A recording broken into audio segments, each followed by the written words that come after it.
Olá, boa tarde. Você acompanha agora notícias do Brasil e do mundo desta quinta-feira, dia 10 de agosto. O presidente do Banco Central, Roberto Campos Neto, afirmou hoje que a instituição avalia alternativas para reduzir a inadimplência nas operações com cartão de crédito rotativo, que ocorre quando o cliente não paga o valor total da fatura e joga a dívida para o mês seguinte. Segundo dados do próprio Banco Central, a inadimplência do crédito atinge cerca de 50% das operações, um índice sem precedentes em outros países. Nesta quinta-feira, Campos Neto afirmou que uma alternativa seria extinguir o rotativo do cartão, acionado automaticamente sobre o saldo devedor. A Caixa Econômica Federal registrou o dobro de buscas por imóveis no programa Minha Casa Minha Vida. A maioria das consultas são referentes a imóveis populares de até R$200 mil. Desde o dia 7 de julho, quando as novas regras do programa Minha Casa Minha Vida entraram em vigor, a Caixa viu dobrarem as buscas por imóveis. No último mês, houve um total de 8.800.000 acessos à ferramenta, sendo que 6.200.000 estão relacionados ao programa social, um avanço de 109,7%. As novas regras baratearam a taxa aplicada no financiamento para 4% ao ano, direcionada a cotistas do Norte e Nordeste que recebem até R$2.000. Ainda dentro da faixa 1, com salário de até R$ 2.640, a taxa desse mesmo grupo é de 4,25%. Também houve aumento do subsídio para famílias com renda de até R$ 4.400, que conseguem acessar o financiamento do FGTS no programa habitacional. Antes, o valor poderia chegar a R$ 47.500. Agora, esse nível subiu para até R$ 55.000. Segundo o levantamento da Caixa, cerca de 47,43% dos interessados em adquirir um imóvel popular têm idade entre 25 e 35 anos.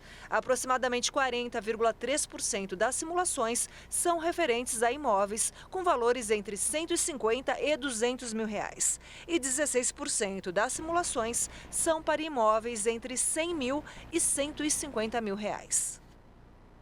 A malformação arteriovenosa é uma alteração cerebral rara que atinge 10 a cada 100 mil pessoas no mundo. A boa notícia é que o diagnóstico pode ser feito com um exame de imagem convencional. A publicitária Fernanda Bota levava uma vida aparentemente normal, mas tinha dores de cabeça constantes. Eu estava com 37 anos. Eu sou publicitária, né? Trabalho na área há muitos anos, trabalho home office, sempre praticando atividades físicas. Eu sou bailarina há muitos anos, né? Bailarina por hobby, mas sou bailarina há muitos anos. A minha vida estava tranquila, pacata, tirando as enxaquecas, que era uma companhia constante minha desde a adolescência, né? E foi até por isso que eu descobri a MAVE, porque eu fui investigar essas enxaquecas que eu tinha. E naquele momento as enxaquecas se intensificaram muito, né? E aí eu fui buscar um neuro, fiz uma ressonância magnética e foi um achado mesmo. Fernanda se surpreendeu quando recebeu o diagnóstico da MAVE, a malformação arteriovenosa cerebral. Eu descobri a MAVE, né, em 2021. A princípio foi um susto muito grande, até por se tratar de uma doença rara. A minha MAVE já possuía um aneurisma, né, dentro da MAVE, né, que eles chamam aneurisma intranidal. Conhecida por ser uma alteração do sistema vascular, a MAVE é um emaranhado de artérias e veias, mal formados e de diferentes tamanhos em formato de bola de lã. A MAVE é uma comunicação direta e anormal entre uma veia e uma artéria, que prejudica o fluxo sanguíneo e a circulação de oxigênio pelo tecido cerebral. Um neurocirurgião, referência em MAVE no Brasil e no mundo, transformou por completo a história da Fernanda. Foi então que eu conversei, né, com o Dr. Ferry Chadha, que é um especialista em MAVE, reconhecido mundialmente. Ele e a equipe dele são, assim, sensacionais. E ele me tranquilizou muito. Logo de cara, ele falou: Fernanda, isso é um problema que você nasceu com ele. Porém, existe tratamento, seja ele cirúrgico ou seja ele te acompanhando, né, que a gente não possa mexer na sua MAVE, mas só o acompanhamento também é um tratamento. Mas confesso que ali naquele momento eu já queria a opção da cirurgia. por ele me dizer que se ele conseguisse me operar, ficaria 100% curado. A malformação arteriovenosa cerebral tem cura e o tratamento está à disposição da população de forma gratuita na rede pública de saúde, no Hospital São Paulo, zona sul da capital. Aqui na Escola Paulista de Medicina, ligada à Universidade Federal de São Paulo, Unifesp, é realizada a pesquisa e a cirurgia da MAVE. Félix Chadá, professor e chefe da disciplina de neurocirurgia da Unifesp e chefe da mesma especialidade na Beneficência Portuguesa de São Paulo, fala da doença e do risco de sangramentos cerebrais. É a mesma coisa de ter a pia da sua casa. Então você tem a torneira, que é a artéria, e o ralo, que é a veia. E a pia, a malformação arteriovenosa. E qual a consequência disso? Você tem o equilíbrio. Quando você desequilibra ou aumenta a quantidade de sangue ou dificulta o retorno venoso, a MAVE enche. Então, isso ocorre principalmente quando você obstrui o ralo.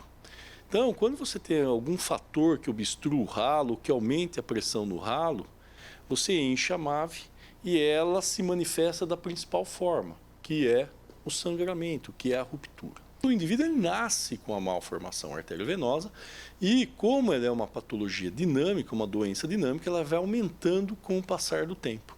Assim, ela é mais frequente no jovem, ou seja, abaixo dos 20 anos, com maior incidência entre 20 a 40 anos. Diferente, por exemplo, do aneurisma cerebral, que rompe principalmente na 6ª década de vida, principalmente em mulheres numa faixa de 2:1, e geralmente associada à deficiência do hormônio. São as mulheres que entram na menopausa e que têm uma fragilidade da parede arterial e que rompem um aneurisma cerebral. Mas apesar de assustadora, a MAVE pode ser diagnosticada com exames de imagem convencionais, o que reforça, segundo o neurocirurgião, a necessidade de acompanhamento regular da saúde. A importância é que para não sangrar, porque se sangra, ela pode ocasionar uma mortalidade, onde o risco de mortalidade é em torno de 4% ao ano, que em torno de uma década chega a 40% de morbidade, ou seja, uma sequela permanente.